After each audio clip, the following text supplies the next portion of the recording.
நாமத்திலே உங்களை வாழ்த்துவதிலே மிக்க மகிழ்ச்சி அடைகிறேன். हमारा परमेश्वर यीशु मसीह के नाम से आप सबों को स्वागत करते हैं. இந்த நாளில் இப்படி நான் செய்தி கொடுக்க வேண்டும் என்று எனக்கு தெரியாது. आज के दिन में मुझे ऐसे नहीं पता था कि मैसेज देना था. ஆனால் இந்த காலையிலே ஆண்டவர் என்னுடைய உள்ளத்திலே ஒரு காரியத்தை போட்டார். लेकिन परमेश्वर ने आज सुबह मेरे हृदय में एक बात को डाला. தேவனுக்கு தேவை நெகேமியாக்களும் தானியேல்களும் என்று. परमेश्वर ने नहम्या की और दानियेल की खोजी में है. இந்த காரியங்களை ஆண்டவர் என்னுடைய உள்ளத்திலே போட்டார். இதை குறித்து நான் அப்படியே தியானித்துக் கொண்டு நான் என்னுடைய பிரயாணத்திலே வந்தேன். इसी बातों को परमेश्वर ने मेरे मन में डाला, इसलिए इसी बात की सोचते हुए मैं गाड़ी पे आई. और जब मुझे पता चला कि आज यहाँ पर प्रार्थना की सभा है, எனக்கு தெரிந்தது இன்னைக்கு சாயந்தரம் மீட்டிங் இருக்கு. தேவனுடைய நாமத்துக்காக நான் இந்த செய்தியை உங்கள் மத்தியிலே பகிர்ந்து கொள்ள வாஞ்சிக்கிறேன். परमेश्वर के नाम के लिए इस मैसेज को आपके सामने रखने के लिए चाहती हूँ. நான் விசுவாசிக்கிறேன் இந்த ரெண்டு கதைகளும் உங்களுக்கு நன்றாக தெரிந்திருக்கும் என்று சொல்லி. मैं विश्वास करती हूँ कि ये दोनों कहानी को आप लोग अच्छी तरह से जानते हैं. ஒருவேளை தெரியாது என்றால், अगर आपको नहीं मालूम हो तो நீங்கள் எல்லாரும் படித்தவர்களாய் இருப்பதினாலே आप सबों ने एजुकेटेड लोग हैं. பழைய ஏற்பாட்டிலே நெகேமியா என்ற புத்தகத்தையும், ओल्ड टेस्टमेंट में नहम्या की किताबों को, தானியேலின் தீர்க்கதரிசன புத்தகத்தையும் और दानियेल की किताबों को தயவு செய்து படித்து அந்த சம்பவங்களை அறிந்து கொள்ளுங்கள். कृपया पढ़ के उस संभव को आप जान लीजिएगा. நான் மிகவும் சுருக்கமாக எனக்கு கொடுக்கப்பட்ட நேரத்திற்குள்ளாக சொல்லி உங்களை உற்சாகப்படுத்தி சவாலிட்டு ஒரு அர்ப்பணிப்புக்குள்ளாய் நடத்த வாஞ்சிக்கிறேன். मैं संक्षिप्त रूप से दिए हुए समय में इस बातों को बोल के आपको उत्साहित करके और निर्णय में ले आने के लिए चाहती हूँ. என்னுடைய செய்தியின் சாராம்சம் நெகேமியா 6ஆம் அதிகாரத்தில் இருக்கிறது. मेरे संदेश का मुख्य बात नहम्या की किताब 6 अध्याय में है. அதேபோல் தானியேலின் புத்தகம் முதல் அதிகாரத்தில் உள்ளது. वैसे ही दानियेल का किताब पहला अध्याय में है. நெகேமியா யார்? नहम्या कौन है? தானியேல் யார்? दानियेल कौन है? இரண்டு பேரும் दोनों लोग ராஜாவின் அரண்மனையிலே காணப்பட்ட வாலிபர்கள். राजा की महल में रहने वाले आदमी लोग. नहम्या ராஜாவுக்கு பானபாத்திரக்காரனாய் இருந்தார். राजा को कुछ भी खाना था, कुछ भी पीना था, पहले उसे टेस्ट करके फिर राजा को देना था. நெகேமியா का काम था. ராஜாவுக்கு என்ன சாப்பிட வேண்டியதா இருந்தாலும் அதை முதல்ல நெகேமியா தான் டேஸ்ட் பண்ணி கொடுக்கறாங்க. ஒருவேளை அது விஷமா இருந்துச்சுன்னா முதல்ல நெகேமியா தான் சாப்பிட்டு செத்து போணும். अगर वो पॉइजन होगा तो पहले नहम्या भी उसको खा के मर जाना. சோ அப்படிப்பட்ட ஒரு பெரிய வேலை நெகேமியாவுக்கு கொடுக்கப்பட்டிருந்தது. उतना बड़ा जॉब नहम्या के लिए दिया गया था. நெகேமியா நாள் முழுவதும் ராஜாவுக்கு முன்பாக நிற்க வேண்டிய ஒரு மனிதனாய் காணப்பட்டார். नहम्या ने दिन भर राजा की सम्मुख में राजा के सामने खड़े होने की काम में था. இந்த நாளின் பாஷையிலே சொல்ல வேண்டுமானால், अगर आज की भाषा में बोलना तो நெகேமியா ஒரு அரசாங்கத்திலே பணி செய்கிற ஒரு ஊழியக்காரனாய் காணப்பட்டார். नहम्या गवर्नमेंट जॉब में रहने वाला व्यक्ति था. தானியேலை குறித்து நாம் அறிந்திருக்கிறோம். दानियेल के बारे में भी हम लोग जानते हैं.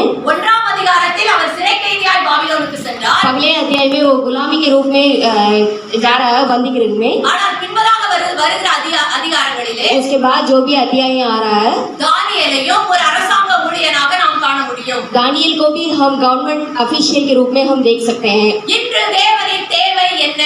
आज परमेश्वर की चाल क्या है? இன்று ஆண்டவருக்கு முழு நேரமாக ஊழியம் செய்கிற பணியாளர்களும் தேவை. परमेश्वर के लिए फुल टाइम मिनिस्ट्री करने के लिए भी लोग चाहिए. ஆனால் वरन அதை விட उसके अलावा தன்னுடைய வேலையை செய்து கொண்டே अपना काम को करते हुए ही நெகேமியாக்களாகவும் नहम्या के जैसा, தானியேலாகவும் दानियेल के जैसा செயல்படக்கூடிய कार्य करने वाला இளைஞர்கள் தேவை. जवान लोग परमेश्वर की जरूरी है. அருமையான தம்பி தங்கச்சியே, मेरे प्रिय लोगों, இந்த மாலை நேரத்துல आज इस शाम के वक्त में ஆண்டவர் உன்னை தேடி வந்திருக்கிறார். परमेश्वर ने तुम्हारी ही खोज में आया है. நீ அவருக்காக ஒரு நெகேமியாவாக மாறுவாயா? तुम परमेश्वर के लिए एक नहम्या बनोगे. உன்னுடைய எண்ணமும் எதிர்பார்ப்பும் ஒருவேளை பயங்கரமாக இருக்கலாம்.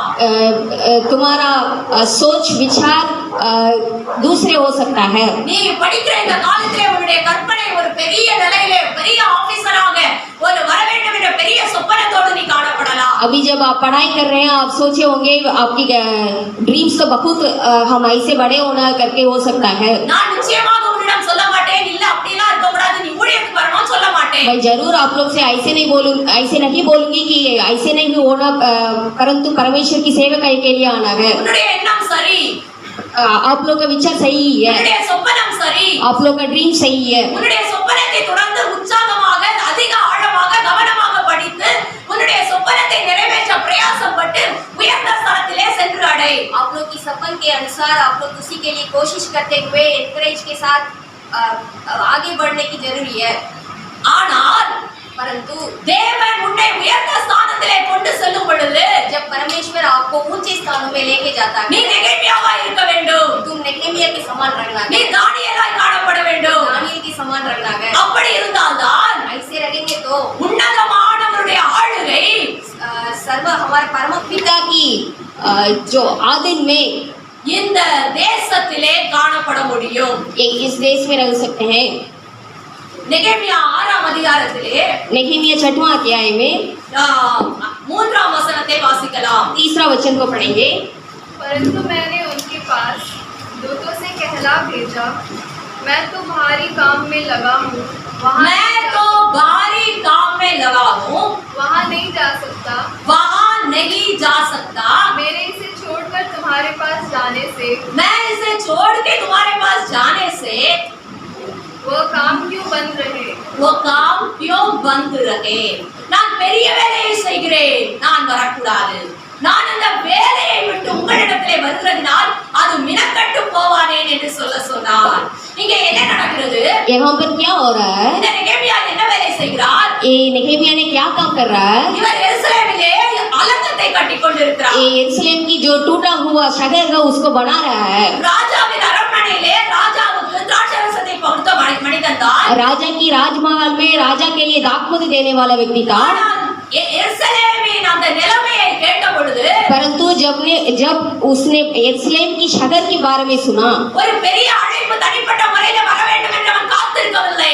एक पर्सनल कॉलिंग आना है करके उन्होंने रुका नहीं। யாராவது என்னை முந்தி தள்ள வேண்டும், என்னை அனுப்ப வேண்டும் என்று எதிர்பார்க்கவில்லை। किसी ने आके मुझे जबरदस्ती भेजना करके वो एक्सपेक्ट किया नहीं। 1ஆம் அதிகாரத்திலே வாசிக்கும் பொழுது செய்தியை கேட்டவுடனே மனம் கசந்து அழுது உபவாசித்து தேவனுடைய சமூகத்தை நோக்கி பார்த்தார்। जब पहला अध्याय में पढ़ते हैं, जब यरूशलेम के बारे में उन्होंने सुना, उसी समय वो उन्होंने उपवास रख के रोते हुए परमेश्वर की सम्मुख में रुक रहा था। தொடர்ச்சியாக அந்த அதிகாரங்களை வாசிப்பீர்களானால் वैसे ही हम उस अध्याय को पढ़ेंगे तो அப்படி அவர் ஜெபித்த பொழுது जब ऐसे वो प्रार्थना करने के समय எருசலேமுக்காக செய்ய வேண்டிய காரியங்களை தேவன் நெகேமியாவின் உள்ளத்திலே வைத்தார்। जो भी काम यरूशलेम के लिए करना था, उन सारे बातों को परमेश्वर ने नेहेमिया की हृदय में रखा। தம்பி தங்கச்சி, என்னை கொண்டு சுத்தி இருக்கிற இந்த தேசத்தின் நிலைமையை நீ பார்க்கிறாய்। भाई बहन, आज हमारे देश की चारों ओर जो भी चीजें हो रही है, उन चीजों को आप लोग ने देख रहे हैं। தேசத்தின் அரண்கள் எல்லாம் இடிந்து கிடக்கிறது உனக்கு தெரியும்। हमारे देशों की सब बातें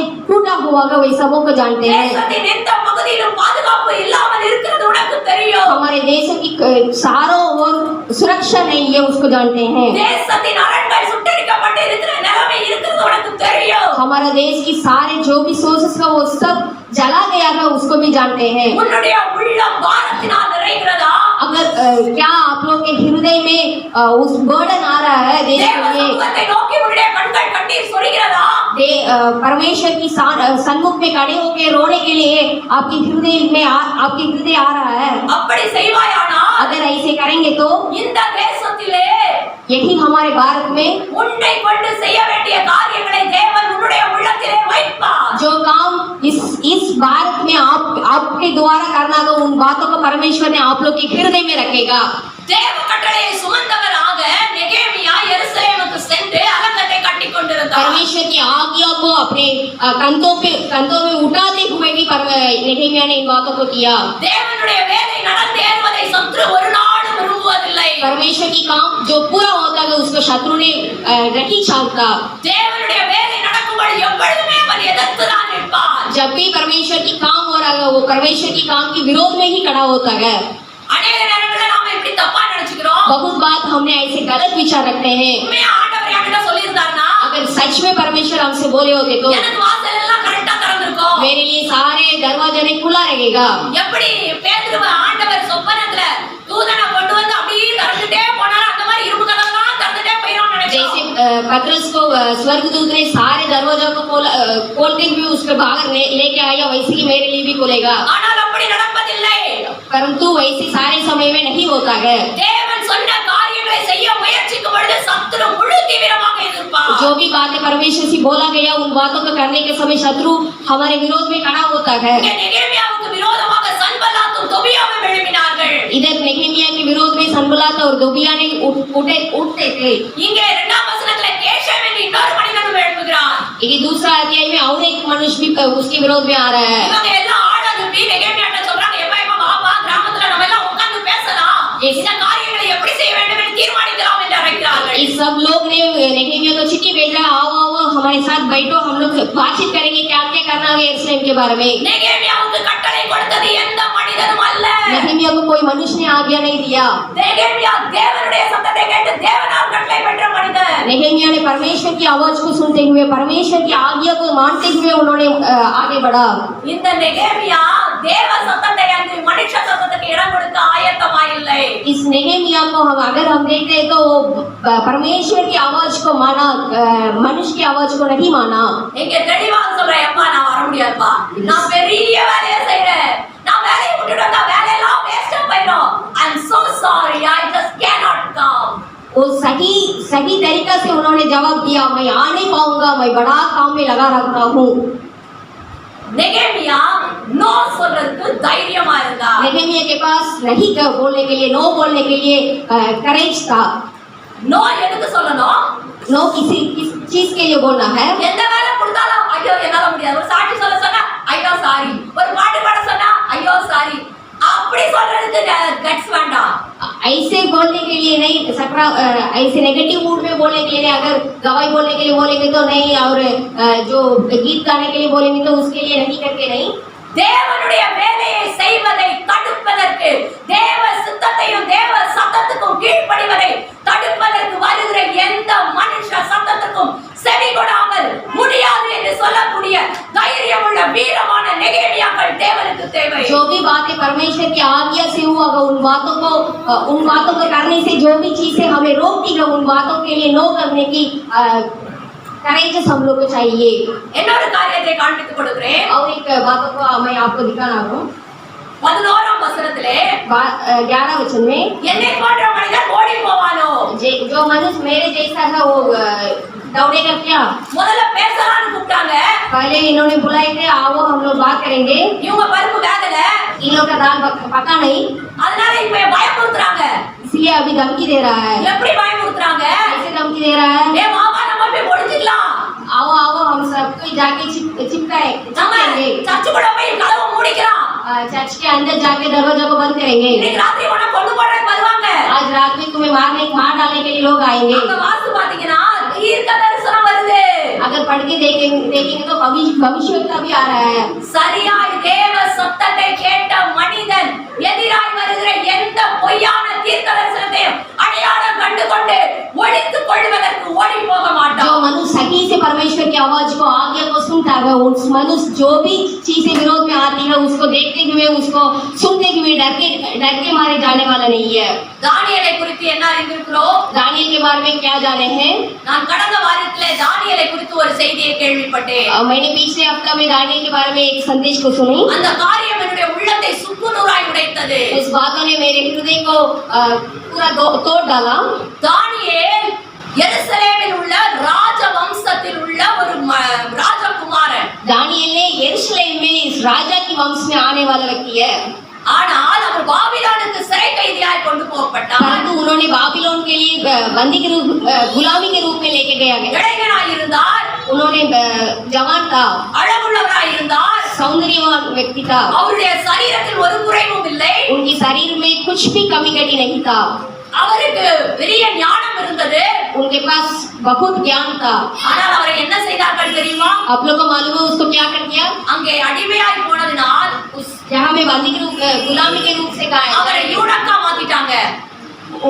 उसको यूनक के रूप में बदला गया। யூனக் என்ன, அவருடைய ஆண்மை தன்மையை அழித்து போட்டு அப்படிப்பட்ட ஒரு அரவாணியாய் அவர் இந்த தேசத்திலே காணப்பட்டார். उसका जो भी पुरुष का है उन सबों बातों ने नाश किया गया और उन्होंने यूनक के रूप से उधर उधर बैठा गया. அங்கே வேதத்திலே நமக்கு குறிப்பு இல்லை தானியேல், ஷாத்ராக், மேஷாக், ஆபேத்நேகோ இவர்கள் திருமணம் செய்ததாக. हमारे बाइबल में ऐसा हमारे लिए प्रूफ नहीं है शाद्रक मेशक आबेदनेगो और दानियल ने विवाह किया. இந்த காரியம் எனக்கு பெரிய ஒரு தாக்கமாய் இருந்தது. ये बात ने मुझे बहुत धक्का दिया. அந்நிய தேசத்திலே இருந்த மனிதன் தான் वो दूसरे ही विदेश में ही था. தன்னுடைய சரீரத்தில உள்ள எல்லா காரியங்களையும் இழந்து போன ஒரு மனிதன் தான். जो भी चीज उसके शरीर में था उन सबों को खोया हुआ व्यक्ति था. இளமை அளிக்கப்பட்டது. उसकी जवानी पूरा नाश किया गया. ஆனால் परंतु தேவனுக்கு முன்பாக நிற்பதிலே அவன் தளர்ந்து போகவில்லை. परमेश्वर के सामने खड़े होने के लिए उन्होंने झुका नहीं. நமக்கு கொசு கடிச்சிட்டா கூட ஐயோ கொசு கடிக்குது, எங்க ஊர்ல கொசு இல்லன்னு பேசுற ஆட்கள். अगर मच्छर काट लेता तब भी हम लोग बोलते हैं हमारे घर में तो ऐसे नहीं होता है. தானியேலை சிந்தித்து பார்த்தால் இவன் சகோதரனே, சகோதரியே, दानियल को सोचते हुए देखिए, இப்படிப்பட்ட ஒரு சில நிலைமையிலே நீ இருக்கிறாயா?